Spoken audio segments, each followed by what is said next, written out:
जिग्निशन के आज के एपिसोड में आपको ले चलेंगे मर्सिडीज EQB की एक्साइटिंग टेस्ट ड्राइव पर। बताएंगे सिटी ड्राइव के लिए कैसी है Audi S5 कार। जानेंगे इलेक्ट्रिक व्हीकल से लॉन्ग ड्राइव पर जाना कितना है प्रैक्टिकल। और डालेंगे नजर ऑटोमोबाइल जगत की कुछ खास और लेटेस्ट खबरों पर।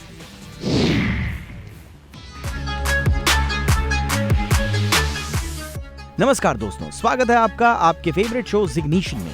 आज एक बार फिर आप हमारे साथ चलने वाले हैं ऑटो वर्ल्ड की latest updated roller coaster ride पर। शुरुआत मर्सिडीज EQB से करते हैं। ये car luxury electric SUV segment में आती है। मर्सिडीज ने इसे कुछ समय पहले ही फेसलिफ्ट वर्जन में लॉन्च किया था। तो आइए जानते हैं मर्सिडीज EQB पहले से कितनी हुई है एडवांस।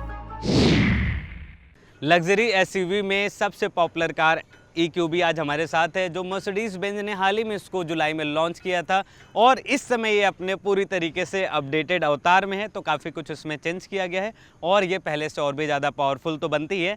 साथ ही साथ ये जो उन ग्राहक को जो 5 सीटर और 7 सीटर दोनों ऑप्शन के साथ किसी एक ऐसी इलेक्ट्रिक व्हीकल की तलाश करते हैं जिसके अंदर सारा कुछ मिल जाता है और कम प्राइस पॉइंट पर, तो EQB पूरे 2 वेरिएंट में आते हैं, जो है 5 सीटर और 7 सीटर। तो इस समय हमारे साथ है EQB 350 4MATIC जो 5 सीटर ऑप्शन के साथ आती है। तो चलिए जानते हैं कि इस कार में क्या कुछ है खास और आपको मैं शेयर करूंगा अपना खुद का ड्राइविंग एक्सपीरियंस।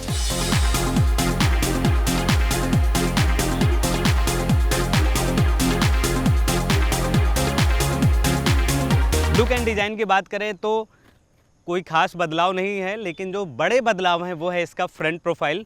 फ्रंट में आप देखेंगे कि जो मर्सिडीज़ की हमेशा से जो सिग्नेचर स्टाइल रहा है, स्टार पैटर्न, वो आप यहाँ पे देख सकते हैं। और एक बड़ी सी बैजिंग जो है वो मर्सिडीज़ की है, यानी कि पूरा ऑल न्यू ग्रिल इसमें इंट्रोड्यूस किया है EQB में कंपनी ने। और ये AMG लाइन में आती है क्योंकि 350 4MATIC है, तो जाहिर सी बात है कि ये स्पोर्ट प्रेजेंस के लिए जानी जाएगी। और AMG लाइनअप में है तो इसका जो ओवरऑल लुक है वो पूरी तरीके से स्पोर्टियर है। इसी वजह से कंपनी ने इसमें जो सारे बाहरी पैटर्न का इस्तेमाल किया है कि जो इसको लुक एंड डिज़ाइन के मामले में इसका जो रोड प्रेजेंस हो दिखने में कैसे लगे, तो वो इस चीज़ का खास तौर पे ध्यान दिए कि उनकी जो AMG लाइन है उसको पूरी तरीके से ये कार जस्टिफाई करे। और यही वजह है कि जो आप साइड में इसका 19 इंच के अलॉय व्हील देखेंगे वो भी दिखने में एकदम स्पोर्टियर आपको लगेगा। तो ये इसका ओवरऑल इसका फ्रंट प्रोफाइल है। एक खास चीज़ और भी इसमें चेंज हुई है, वो है इसका जो LED हेडलैम्प है उसको हॉरिजॉन्टल आकार दिया गया है। जो फ्रंट से जब ये कार आप रात को देखेंगे, जब इसमें लाइटें जलेंगी, तो वो अलग ही एक जो नज़ारा होगा, जो लुक होगा वो इस कार का और भी बेहतरीन होगा। तो ओवरऑल ये रही इसकी फ्रंट प्रोफाइल। चलिए इंटीरियर में देखते हैं और जानते हैं कि मर्सिडीज़ के इस कार में अंदर क्या कुछ है खास।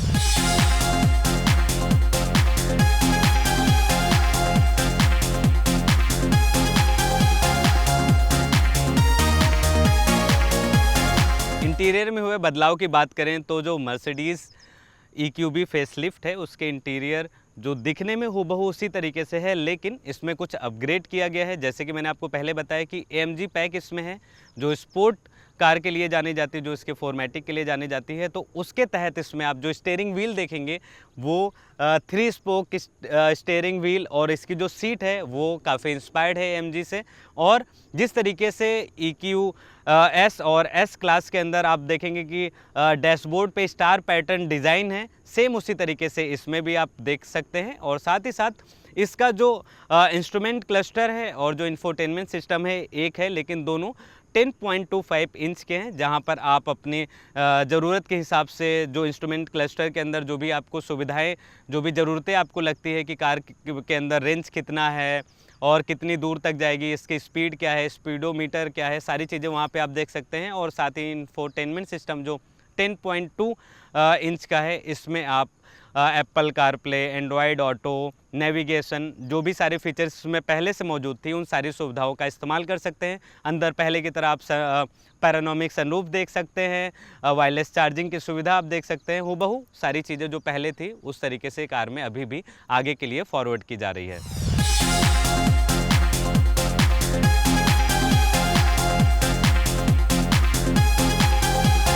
इलेक्ट्रिक कार है तो जाहिर सी बात है कि इसका जो बैटरी पैक है और जो रेंज है वो सबसे अधिक मायने रखता है। तो आपको बता दूं, ये जो कार है इसमें आपको 70.5 किलोवाट आवर का बैटरी पैक मिल जाता है और कंपनी का दावा ये है कि सिंगल चार्ज पर ये 447 किलोमीटर की रेंज देने में सक्षम है। वहीं पर इसकी जो रफ्तार है, क्योंकि इलेक्ट्रिक कार है तो ये गाड़ियाँ थोड़ा ज़्यादा इसमें टॉर्क आपको मिलता है और बहुत तेज़ी से आप क्विक एक्सेलरेट करते हैं, तो 0 से 100 पकड़ने में मात्र ये 6.2 सेकेंड का टाइम लगाती है। वहीं पर इसकी जो टॉप स्पीड है 160 किलोमीटर प्रति घंटे की है। और अब चार्जिंग की बात कर लें तो अगर आप इसे एसी चार्जर से घर पे चार्ज करेंगे तो महज 6 घंटे 45 मिनट का फुल चार्ज करने में समय लगेगा। वहीं पर अगर आप किसी हाईवे पर क्रूज़ कर रहे हैं या फिर आप अपने फैमिली के साथ कहीं ट्रिप पर जा रहे हैं तो उस समय पे आप को यही हिदायत दी जाएगी कि आप फास्ट चार्जिंग का ही इस्तेमाल करें, जहां पर 10 to 80% तक चार्ज होने में मात्र 32 मिनट का समय लगेगा, ऐसा कंपनी का दावा है।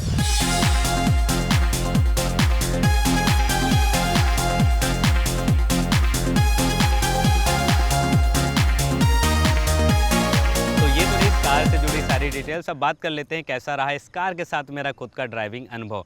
तो सबसे पहले आपको बता दूं कि इसका जो टॉर्क है, जब भी आप इस कार को चलाएंगे तो उस समय पे बहुत ही क्लियरली आपको महसूस होगा और अंदर वो सारे जो पैटर्न्स हैं, जैसे 64 इसके अंदर एम्बियंट लाइटिंग है रात को दौरान जब भी आप इस कार को चलाएंगे तो वो सारी अनुभव। म्यूज़िक इसके अंदर बहुत अच्छा है, बर्मिस्टर का स्पीकर है, तो जब भी आप कार चलाते हैं तो मीडिया एक्सेस करेंगे एप्पल या फिर एंड्रॉयड से, तो उस समय पे आप म्यूज़िक चलाते हुए, और जब आप खुद इसकी स्पोर्ट स्टीयरिंग व्हील अपने हाथ में लेंगे तो उस समय पे आपको लगेगा कि हाँ कि आप एक स्पोर्ट कार में हैं। जब आप चलाएंगे तो उस समय भी आपको सेम महसूस होने वाला है कि आप एक ऐसी इलेक्ट्रिक कार के साथ हैं जो काफ़ी पावरफुल है और आप उसको लेके काफ़ी कॉन्फिडेंस भी फील कर सकते हैं, क्योंकि जो इसका एक्सेलरेशन पावर है वो काफ़ी बेहतरीन है। आपको जैसे मैंने पहले डिटेल्स में मेंशन किया था कि 0 to 100 पकड़ने में मात्र 6.2 सेकेंड का समय लगाती है। तो ऐसे में अगर आप किसी हाईवे पर जा रहे हैं या फिर आप किसी सिटी में इस कार को चला रहे हैं तो पूरी तरीके से इस कार के ऊपर आपका कंट्रोल होगा, कॉन्फिडेंस तो फील करेंगे ही, साथ ही साथ जब भी आप इसको किसी ट्रैफिक वाले एरिया से निकालेंगे तो इसका जो 360 कैमरा व्यू है, जिसकी विजिबिलिटी काफ़ी क्लियर है, उसकी मदद से आप अपने कार को बहुत ही चिंता मुक्त होकर आप इसको आसानी से उस जगह से निकाल सकते हैं। और कहीं अगर आप इसको पार्क करना चाहते हैं तो पार्किंग सेंसर की मदद से भी आप इस कार को ईजिली बगैर किसी डेंट के, बगैर किसी टेंशन के आप इसको पार कर सकते हैं। तो क्लियरली अगर मैं आपको बताऊं तो फन टू ड्राइव एक्सपीरियंस रहा इस कार के मेरे साथ। इसकी जो कीमत है वो है 77,50,000 रुपये एक्स शोरूम। वहीं पर ये जो इसका जो 7 सीटर वेरिएंट है 250 प्लस, उसकी जो कीमत है वो है 70,90,000 रुपये एक्स शोरूम। अब इसके राइवल्स के बारे में बात कर ले तो इंडियन मार्केट में जो 7 सीटर है उसका डायरेक्ट कोई राइवल नहीं है। हालांकि EQB जो है इसका जो राइवल है वो है BMW iX1 एंड वॉल्वो की XC40 रिचार्ज। हालांकि जो लग्जरी सेगमेंट होता है वहाँ पे राइवल जैसा कुछ होता नहीं है, क्योंकि जो प्राइस पॉइंट का गैप होता है वो लाखों में होता है। और साथ ही साथ जो ब्रांड्स होते हैं वो अपने यूनिक गाड़ी बनाते हैं, उनके अंदर जो अलग अलग USP होती है जिसको देखते हुए इनके जो कस्टमर्स होते हैं वो अपनी पसंद की कार खरीदते हैं। और आपको बस इतना ही मैं सलाह दूंगा कि जब भी आप कोई एक इलेक्ट्रिक कार खरीदने जाएं तो अच्छे से आप अपने आसपास के चार्जिंग स्टेशंस चेक कर लें और थोड़ा सा आपको कैलकुलेटिव होने की ज़रूरत होगी। तो अगर आप टेंशन फ्री होकर जो भी आप IC व्हीकल चलाते थे तो इसमें एक जिम्मेदार नागरिक होने के नाते एक रिस्पॉन्सिबल कार ऑनर भी आपको बनना पड़ेगा। सो फ्रेंड्स, अब बात कर लेते हैं ऑडी की सबसे पॉपुलर सेडान में से एक ऑडी S5 स्पोर्टबैक के बारे में।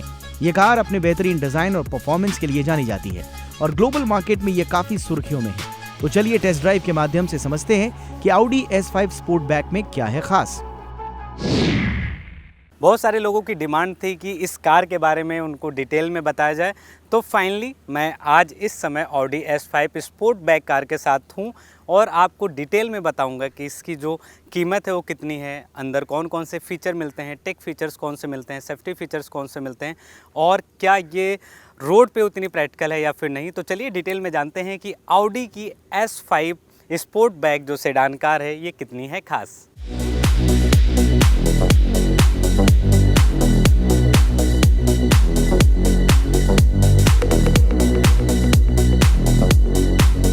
ऑडी की S5 स्पोर्टबैक एक ऐसी स्पोर्ट्स सेडान है जो स्टाइल और परफॉर्मेंस का बेहतरीन मेल है। ये गाड़ी अपने लग्जरी और स्पोर्टी लुक के लिए जानी जाती है। तो चलिए जानते हैं इस शानदार कार में आपको क्या क्या खास फीचर्स मिलते हैं। लुक एंड डिजाइन की बात करें तो Audi S5 स्पोर्टबैक का लुक एकदम आक्रामक और स्पोर्टी है। इसके matrix LED headlights, hexagonal grill और शार्प लाइंस इसे बेहद प्रीमियम बनाते हैं। कूपे स्टाइल का डिजाइन और 19 इंच के बड़े अलॉय व्हील्स इसे और भी डायनामिक लुक देते हैं। इंटीरियर फीचर्स की बात करें तो कार के अंदर एकदम लग्जरी और हाईटेक फीचर्स की भरमार है। Leather seats, aluminium trim, 10.1 inch का touch screen infotainment system, virtual cockpit और बेहतरीन बैंग एंड ओल्फसन का साउंड सिस्टम इसे हर लिहाज से खास बनाता है। सेफ्टी के लिहाज से भी Audi S5 स्पोर्टबैक पीछे नहीं है। इसमें advance driver assistance system, 6 airbags, ABS, EBD, traction control, parking assist और 360 डिग्री कैमरा जैसी सुविधाएं मिलती हैं। परफॉर्मेंस और इंजन की बात करें तो Audi S5 स्पोर्टबैक में 3.0 litre V6 turbocharge petrol engine दिया गया है, जो 354 PS की पावर और 500 Nm का टॉर्क जनरेट करता है।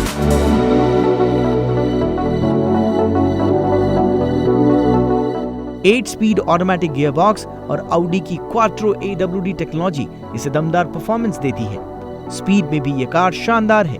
0 to 100 km/h की स्पीड ये कार महज 4.8 सेकंड में पकड़ लेती है। भारत में इसकी एक शोरूम कीमत लगभग 77 लाख से शुरू होती है और इस प्राइस पॉइंट पर यह कार करीब 10 से 12 km/लीटर का माइलेज देती है। जहां तक ड्राइविंग एक्सपीरियंस की बात है तो Audi S4 स्पोर्टबैक की हैंडलिंग और स्टेबिलिटी कमाल की है। इसके सस्पेंशन सिस्टम को बहुत ही बेहतरीन तरीके से ट्यून किया गया है, जिससे राइड काफी स्मूथ और कंफर्टेबल हो जाती है, खासकर डायनेमिक मोड में। तो ये तो रही इस कार से जुड़ी सारी डिटेल। अब बात कर लेते हैं मेरे खुद के ड्राइविंग अनुभव की।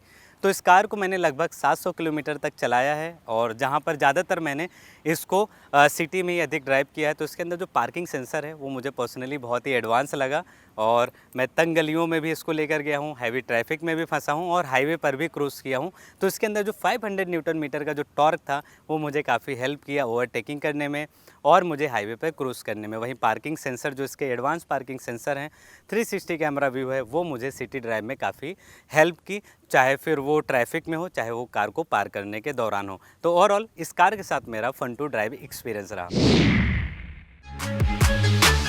दोस्तों अब वक्त हो चला एक छोटे से ब्रेक का, लेकिन आप कहीं जाइएगा मत। ब्रेक के बाद हम आपको बताएंगे कि Volvo C40 इलेक्ट्रिक कार कैसी है और ये भी बताएंगे कि इलेक्ट्रिक कार से लॉन्ग ड्राइव पर जाना क्या वाकई में सही है या नहीं। तो कहीं मत जाइए, हम अभी लौट रहे हैं।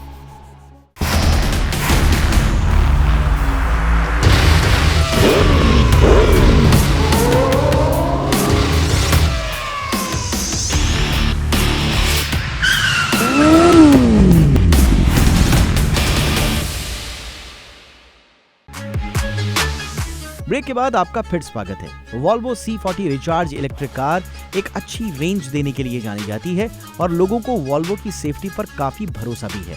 यही वजह है कि इस कार को हम लॉन्ग ड्राइव पर ले जाकर टेस्ट करने जा रहे हैं।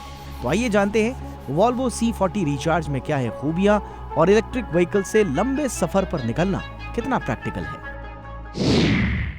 सो फ्रेंड्स, आज हमारे साथ है Volvo C40 रिचार्ज जो 78 किलोवाट आवर के साथ एक लॉन्ग रेंज देने के लिए जानी जाती है। और इस कार के साथ मेरा जो टेस्ट ड्राइव रहा वो काफ़ी लंबा रहा, यानी कि 1500 किलोमीटर तक मैंने इस कार को चला के टेस्ट किया है, जिसमें लॉन्ग ट्रिप शामिल है और चार्जिंग इंफ्रा को भी मैंने टेस्ट किया है। तो चलिए इस कंप्लीट एपिसोड में आपको हम बताते हैं कि Volvo C40 recharge real world में कितनी प्रैक्टिकल है और जो भारत में इलेक्ट्रिक व्हीकल का जो सेगमेंट है या फिर जो इलेक्ट्रिक व्हीकल खरीदना चाहते हैं उनके लिए कितना फ़ायदे का सौदा होगा अगर वो किसी लॉन्ग ट्रिप के लिए जाते हैं तो।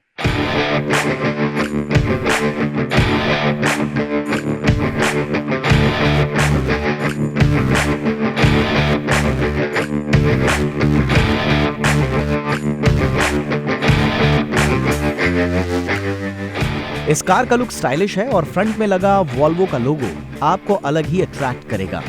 इसको कूपे लुक दिया गया है जो इसे दूसरी लग्जरी इलेक्ट्रिक कार से थोड़ा यूनिक बनाते हैं। इसका फ्रंट लुक बोल्ड ग्रिल से लैस है। सामने लगे LED हेडलाइट्स कार के ओवरऑल लुक की शोभा बढ़ाते हैं और इसको एक अलग पहचान देते हैं। वहीं टायर का डिजाइन भी देखने में काफी फ्यूचरिस्टिक लगता है। वॉल्वो C40 रिचार्ज के इंटीरियर में पर्याप्त स्पेस मिल जाता है। ये कार 5 सीटर है और इसके हिसाब से इसमें मिलने वाला 3 zone climate control feature passengers को काफी कंफर्ट देता है। कार के इंटीरियर की सबसे खास बात यह है कि ये इको फ्रेंडली है, यानी केबिन में किसी भी प्रकार का लेदर मटेरियल का इस्तेमाल नहीं किया गया है।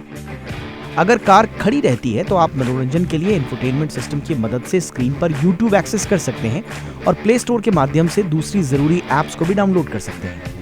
वहीं एंटरटेनमेंट को और भी बढ़ाने के लिए हर्बन कार्डन का स्पीकर दिया गया है, जो एक बेहतरीन साउंड के लिए जाना जाता है। फीचर्स की बात करें तो इसमें panoramic sunroof, power adjustable passenger seats, sweat textile, Microtek upholstery, 3 spoke leather steering wheel, keyless entry, dual zone climate control, air purifier, gear lever knob. Car का इंफोटेनमेंट यूनिट गूगल के साथ को डेवलप्ड है और ये गूगल मैप्स, गूगल असिस्टेंट और Google play store जैसी inbuilt features के साथ आता है।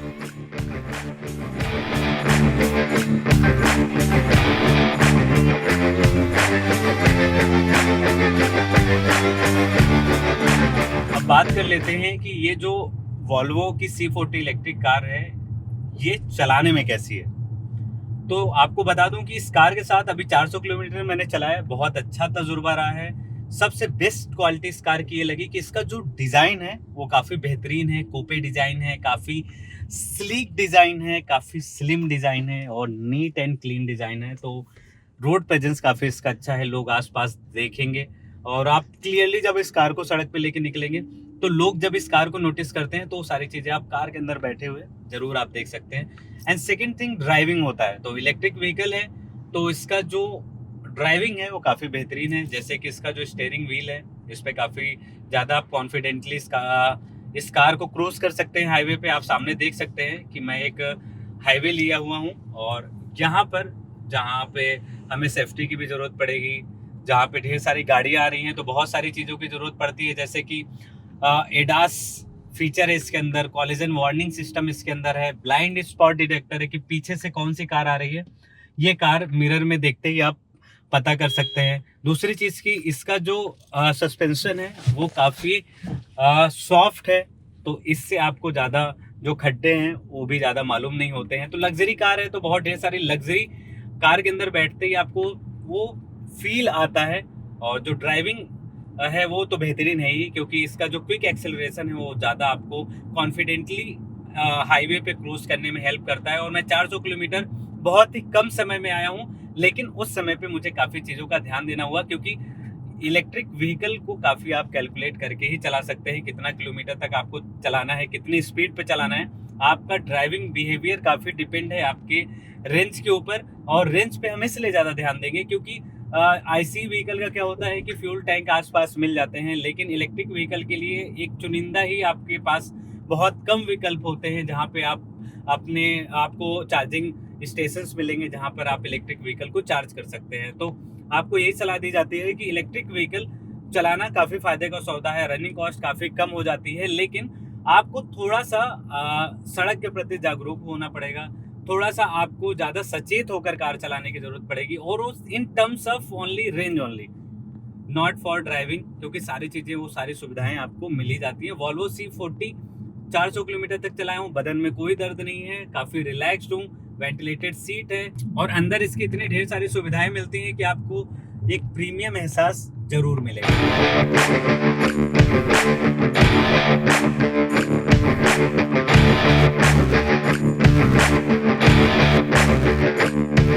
इस कार के अंदर एक खास चीज़ और है, ये कार सपोर्ट करता है DC फास्ट चार्जर को भी, और कंपनी क्लेम करती है कि मात्र 40 मिनट में आप इस कार को 10% से लेकर 80% तक चार्ज कर सकते हैं।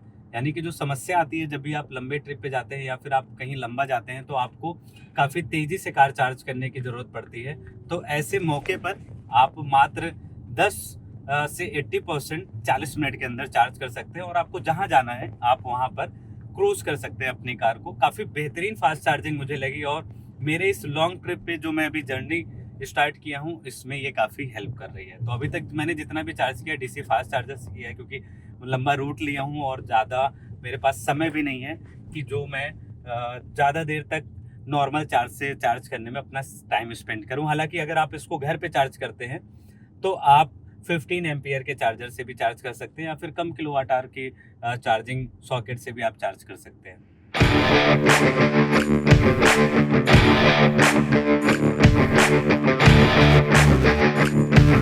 इस कार के साथ मेरा बेहतरीन अनुभव रहा। हालांकि जो चार्जिंग इंफ्रास्ट्रक्चर है वो आज भी बहुत बड़ा चैलेंज है। काफ़ी टाइम बीत चुका है, ढेर सारी गाड़ियां इंडियन मार्केट में लॉन्च हो गई हैं। लग्जरी इलेक्ट्रिक एसयूवी मार्केट में एक से बढ़कर एक कार इस समय मौजूद हैं। इसके बावजूद अभी भी लॉन्ग ट्रिप पर जाना थोड़ा सा अभी कठिनाई है। आने वाले समय में हो सकता है कि ये जो चार्जिंग इंफ्रा है इसको और तेज़ी से डेवलप किया जाए, लेकिन फ़िलहाल यही सलाह दी जाती है कि अगर आज के डेट में अगर आप किसी इलेक्ट्रिक व्हीकल से 500 किलोमीटर सिंगल साइड से अगर आप जाना चाहते हैं तो थोड़ा अवॉइड करें, क्योंकि आइस व्हीकल आज भी उससे बेहतरीन है। लेकिन अगर आप 100-200 किलोमीटर या डेली का वन टाइम जो आपका ट्रिप है 200 किलोमीटर तक का है, तो इलेक्ट्रिक व्हीकल से बेस्ट कोई भी समय नहीं हो सकता, चाहे इसका स्पीड के मामले में हो, चाहे लुक या फिर फ्यूचरिस्टिक डिज़ाइन के मामले में हो, या फिर ये इकोनॉमिकल कितनी बेहतर है रनिंग कॉस्ट के मामले में हो। तो जब भी अगर आप इलेक्ट्रिक व्हीकल खरीदने जाएं तो आप सबसे पहले ये तय करें कि आपके आसपास चार्जिंग इंफ्रा है या नहीं है और आप कहां उसको चार्ज करेंगे। सारा कुछ कैलकुलेट करने के बाद ही आप अपनी एक ड्रीम इलेक्ट्रिक व्हीकल तय करें।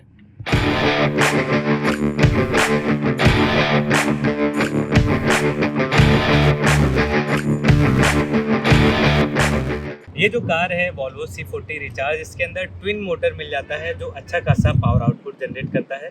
404 bhp की पावर एंड 660 न्यूटन मीटर की ये जो इलेक्ट्रिक कार है वो टॉर्क जनरेट करती है, जो किसी भी जब भी आप हाईवे पे क्रूज करेंगे या फिर सिटी में आप किसी कार से ओवरटेक कर रहे हैं तो उस समय में काफ़ी हेल्प करती है। वहीं ये जो कार है इसके अंदर 78 किलोवाट आवर का बैटरी पैक मिलता है, यानी कि जो 78 किलोवाट आवर है वो बड़ा बैटरी पैक के लिहाज से जो भी भारत में इलेक्ट्रिक व्हीकल बिकती हैं उसके नज़रिए से अगर देखा जाए तो 78 किलोवाट आवर बैटरी पैक जो है वो हाई रेंज वाली कारों में मिलते हैं, जिसका जो रेंज है वो काफ़ी अच्छा खासा मिलता है। उस लिहाज से उसमें 78 किलोवाट आवर का बैटरी पैक लगा है और कंपनी का दावा है कि 530 किलोमीटर का ये सिंगल चार्ज पे रेंज देगी। हालांकि इस कार को मैंने लगभग 1500 किलोमीटर तक चलाया है तो स्टैंडर्ड तौर पे 450 तक का मुझे इसमें रेंज मिला है। और रेंज बहुत ज़्यादा डिपेंड करता है आपके ड्राइविंग बिहेवियर पर और आप कितने स्पीड में कार को चला रहे हैं या और कार में किस तरीके से आप AC को कंट्रोल कर रहे हैं या फिर अदर फीचर्स को किस तरीके से इस्तेमाल कर रहे हैं। इसके अलावा बाहरी टेम्परेचर भी इसका बहुत बड़ा कारण होता है। तो आज के हमारे शो में बस इतना ही। अगर आपके पास ऑटो से जुड़े हुए कोई भी सवाल हैं तो प्लीज हमें जरूर भेजिए। आप हमें हमारे सोशल मीडिया पेजेस के जरिए भी रीच आउट कर सकते हैं। हम आपके सवालों के जवाब देने की पूरी कोशिश करेंगे। मिलते हैं अगले हफ्ते कुछ और नए अपडेट्स के साथ। Till then take care, keep watching Zee Business. जय हिंद।